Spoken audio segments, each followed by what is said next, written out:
দেখো আজকে আমরা যে অঙ্কটি নিয়েছি অঙ্কটি কিন্তু মোস্ট ইম্পর্টেন্ট। এরকম অঙ্ক পরীক্ষায় আসবেই, 100% গ্যারান্টি দিয়ে বলতেছি অঙ্কটি আসবেই। তোমরা একটু খেয়াল করো, দেখো অঙ্কটি দেখতে এখানে কিন্তু একটু জটিল মনে হয়, আমরা একেবারে ইজিলি ভাবে করে ফেলবো। তাহলে এইখানে আমাদের দেখো যে লেফট হ্যান্ড সাইড আমাদের কি দেওয়া আছে, sin 5 theta is equal to, তাহলে এখান থেকে আমরা তোমার লেফট হ্যান্ড সাইড এখানে লিখবা, লিখে আমরা লেফট হ্যান্ড সাইডটাকে দেখো আমরা ফর্মুলা অনুযায়ী ধীরে ধীরে ভেঙে ভেঙে করবো, তাই একটু বড় হবে অঙ্কটি। আর অঙ্কটি যদি আসে তাহলে পরীক্ষায় কিন্তু অবশ্যই গ নম্বরে অথবা খ নম্বরে আসবে। ওকে, তাহলে এইখানে আমরা দেখো লেফট হ্যান্ড সাইডে যেটা দেওয়া আছে সাইন, তোমরা একটু ভালো করে খেয়াল করবা, sine theta, sine 3 theta plus 2 theta আমরা এটা করে নিলাম। এখন তাহলে সাইন এ প্লাস বি সমান আমাদের সূত্র হলো কি, দেখো যে সূত্র হলো এখানে দিলে আমরা লিখবো যে সাইন 3 থিটা, তারপরে লেখো cos 2 theta plus cos 3 theta, তারপরে লিখবা সাইন 2 থিটা। অঙ্কটা কিন্তু এভাবে কোনো বইতে করা নাই, আমি একটা নতুন একটা প্রক্রিয়া করে ফেলছি। দেখো এই পদ্ধতিতে তোমরা করবা, তাহলে কখনো ভুল হওয়ার সম্ভাবনা থাকবে না। দেখো এইখানে আমাদের এখন আমরা কি করব, এখানে এটা সূত্র বসাই দিব, এটা সূত্র বসাই দিব, এগুলো আমরা ভেঙে ভেঙে সূত্র বসাই দিব। দেখো এখন sin 3a সমান কি 3 sin a minus 4 sin cube a, ওইটা লেখো তাহলে 3 sin a অর্থাৎ 3 sin theta minus 4 sin cube theta। ওকে, আর এইটার সমান আমরা কি লিখতে পারি, cos 2 theta সমান হলো কত, 1 minus 2 sin square theta, তাই না?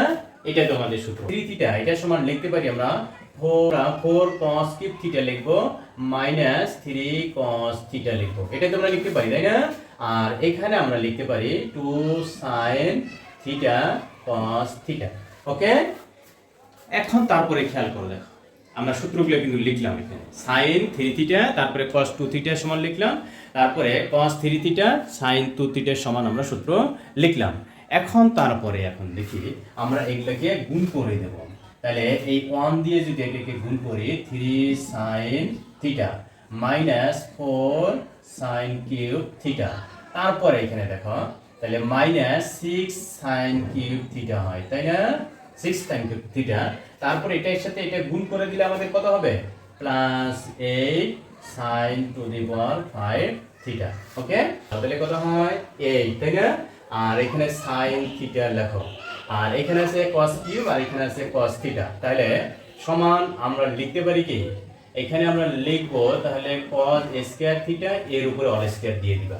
ওকে, মাইনাস 6 এখানে sin থিটা ইনটু লিখবা তাহলে cos স্কয়ার থিটা। ওকে, এখন তারপরে দেখো তাহলে এখানে হয় sin theta minus 8 sin to the power 5 theta, আর প্লাস এখানে আমরা লিখবো 8 কত sin থিটা, আর এইখানে আমাদের cos স্কয়ার থিটা সমান কত 1 মাইনাস sin স্কয়ার থিটা অল স্কয়ার, আর এইখানে লিখবে দেখো cos স্কয়ার থিটা সমান কত, cos স্কয়ার থিটা সমান হলো 1 মাইনাস sin স্কয়ার থিটা। ওকে, আশা করি বুঝতে পারছো। তাহলে এখন তারপরে আমরা নেক্সটে লিখি, দেখো 3 sin theta minus 10 sin cube theta plus 8 sin to the power 5 theta plus, এইখানে এখন আমরা সূত্র বসাই দেব, সূত্র বসাই দিয়ে আমরা একবারে গুণ করে দেবো। তাহলে দেখো 8 sin থিটা মাইনাস মাইনাস, তাহলে এখানে আমাদের সূত্র বসালে মাইনাস 2 sin স্কয়ার থিটা হয়, আর এইখানে আমাদের যেটা আছে এটার সাথে তাহলে কত হয় 16 sin কিউব থিটা। তারপরে তাহলে এখন দেখো এখানে 2 সাইনের উপরে স্কয়ার আছে আর এখানে তাহলে 2 আছে, তাহলে গুণ করলে আমাদের কত হয় sin টু দি পাওয়ার 4, আর এখানে আমাদের আছে 8 sin থিটা, তাহলে কত হয় 8 sin to the power 5 theta minus, এখানে তাহলে দেখো এটার জন্য আমরা লিখতে পারি যে 6 sin থিটা আমরা তাহলে লিখি 8 sin to the power 5 theta minus minus, তাহলে আমাদের এখানে আছে 10 কিউব থিটা, আর এখানে আছে তাহলে 10 কিউব থিটা, এখানে 6 sin কিউব থিটা, এখানে 16, তাহলে আমাদের 20 sin কিউব থিটা।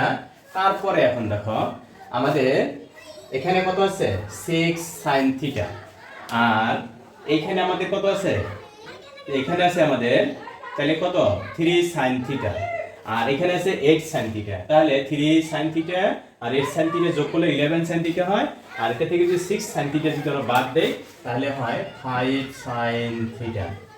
ওকে, এটাই কিন্তু আমাদের রাইট হ্যান্ড সাইড। আশা করি বুঝতে পারছো।